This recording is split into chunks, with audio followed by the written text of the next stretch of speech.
دعا ہی تو ہے جس نے حضرت موسیٰ علیہ السلام کے لیے سمندر کے درمیان راستہ بنایا۔ دعا ہی تو ہے جس نے حضرت یوسف علیہ السلام کو اندھے کنویں سے باہر نکالا۔ دعا ہی تو ہے جس نے حضرت ابراہیم علیہ السلام کے لیے آگ کو ٹھنڈا کیا۔ دعا ہی تو ہے جس نے حضرت یونس علیہ السلام کو مچھلی کے پیٹ سے نکالا۔ تمہارا بھی تو وہی رب ہے جو ان کا ہے، اور وہ رب تم سے بس ایک پکار دور ہے۔ تمہارا کام صرف دعا کرنا ہے، وسیلے اللہ خود بناتا ہے۔ تمہارے چاہے جانے سے پہلے ہی اللہ کا چاہا جانا آتا ہے، کیونکہ تم چاہ بھی نہیں سکتے جب تک اللہ نہ چاہے۔ تو پھر تم نے یہ کیسے سوچ لیا کہ وہ تمہاری چاہ کو اپنی چاہ میں نہیں بدلے گا؟ بس اگر وہ تمہارے طے شدہ وقت پر تمہاری دعاؤں کا جواب نہیں دے رہا تو وہ تمہیں بار بار سننا چاہتا ہے، کیونکہ اسے تمہاری پکار کا انداز پسند آ گیا ہے۔ اسے تو بھا گیا ہے تمہارا یوں تڑپتی ہوئی دعاؤں کو اس کے عرش کی جانب کامل یقین کے ہمراہ آنکھوں سے ٹوٹ کر بے اختیار گرنے والے شفاف موتیوں میں قید کرتے ہوئے رواں کرنا۔ اللہ پہ کامل یقین، مخلص دل کی تڑپ اور مضبوط توکل کے ہمراہ ہی تو دعائیں قبولیت کی تمام حدوں کو پار کرتے ہوئے معجزوں کے حصار میں قدم جماتی ہیں۔ وہ دن بالکل بھی دور نہیں کہ جب تم دیکھو گے تکلیف کی شدت سے گرنے والے اشکوں کو نماز شکرانہ کا طویل سجدہ کرتے ہوئے۔ تم ضرور وہ دن دیکھو گے کہ جب 70 ماؤں سے زیادہ محبت کرنے والا تمہیں اپنی محبت دکھاتے ہوئے راضی کرنے میں کوئی کسر نہیں چھوڑے گا، کیونکہ جب تم نے اپنے صبر کے ذریعے سے راضی کرنے میں کوئی کسر نہیں چھوڑی تو پھر وہ تو اللہ ہے، وہ کیسے چھوڑ سکتا ہے تمہارے اجر میں کوئی کسر؟ تو پھر مانگو اس سے، ہر صورت ہر حال میں مانگو اس سے، کیونکہ اسی نے دینا ہے، وہی دے سکتا ہے، وہی دے گا اور وہ ضرور دے گا۔ کیا تمہیں یہ لگتا ہے کہ جن راتوں کو تم نے سانسوں کے مدھم پڑنے پر اشکوں کی روانی میں گزار دیا اللہ اس سے ناواقف ہے؟ الجبار جس نے تمہارے دل کی رگوں میں خون اتارا تو پھر وہ ان رگوں میں اٹھنے والی درد بھری ٹیسو سے تمہیں لگتا ہے ناواقف ہوگا؟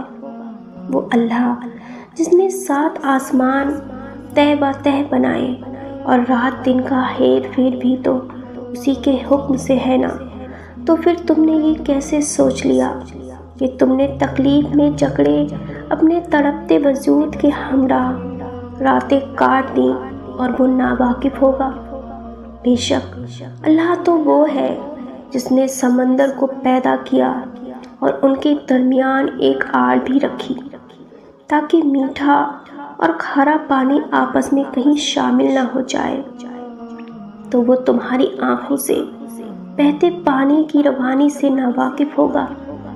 سوچ بھی کیسے لیا کہ اللہ جس نے پانی کو پیدا کیا تمہاری آنکھوں سے پانی یوں بے اختیار بہہ نکلے اور وہ انجان ہو ان سب سے؟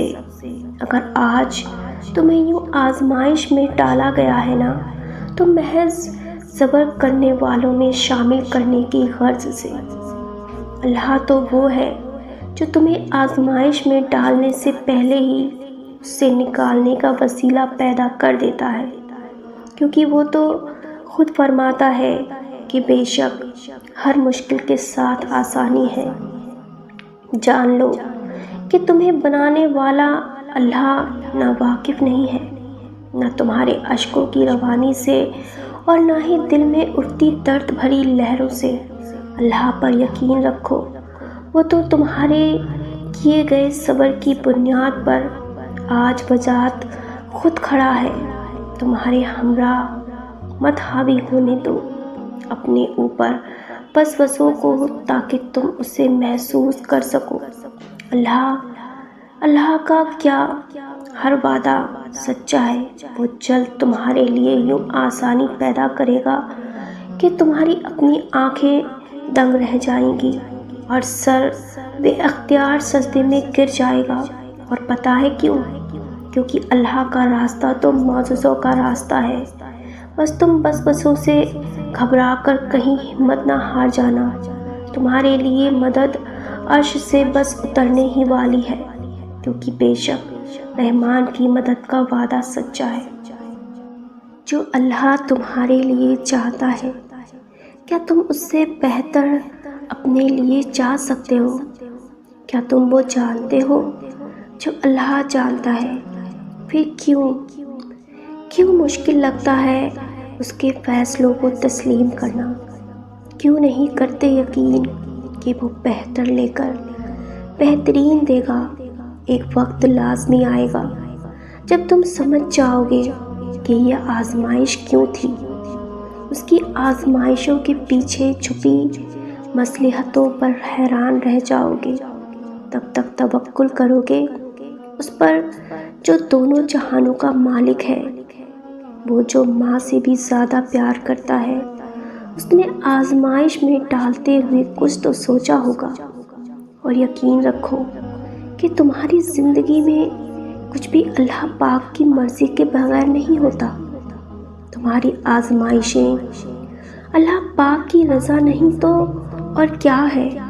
تو اس کی رضا کے آگے سر جھکا دو، صبر کر لو، یہ سوچ کر کہ جو ہو رہا ہے اس میں بہتری ہے، اور صبر کرنے والوں کو وہ بہت خاص رکھتا ہے۔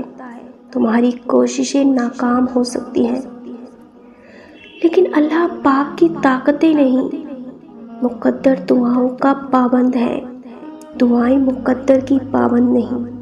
تب بھی مانگو جب قبولیت کی کوئی بھی وجہ باقی نہ رہے۔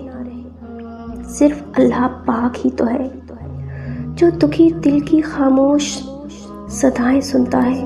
تو پھر توکل کے ساتھ اس کے سامنے جھولی پھیلائے رکھو، کیونکہ یقین رکھنے والوں کے لیے یقین کے معجزے ہیں۔